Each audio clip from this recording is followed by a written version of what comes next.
നമ്മൾ പിതൃതർപ്പണത്തിന് കാക്കകൾക്ക് കൊടുക്കാറുണ്ട്.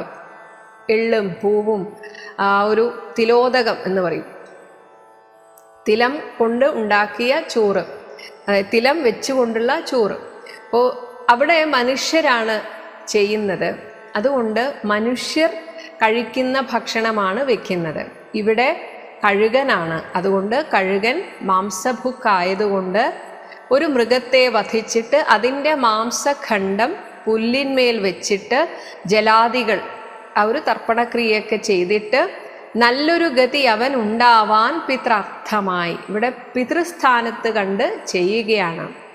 പക്ഷികൾ ഇവയെല്ലാം ഭക്ഷിച്ച് സുഖിച്ചാലും, ഇനി മറ്റുള്ള പക്ഷികളെ നമ്മൾ കാക്കകളെ വിളിക്കുന്നത് പോലെ അവിടെയുള്ള പക്ഷികൾ ഇത് വന്ന് ഭക്ഷിക്കുമ്പോൾ ഈ ജടായുവിൻ്റെ ആത്മാവിന് മോക്ഷം ലഭിക്കും. അങ്ങനെ പക്ഷീന്ദ്രൻ അതുകൊണ്ട് തൃപ്തനായി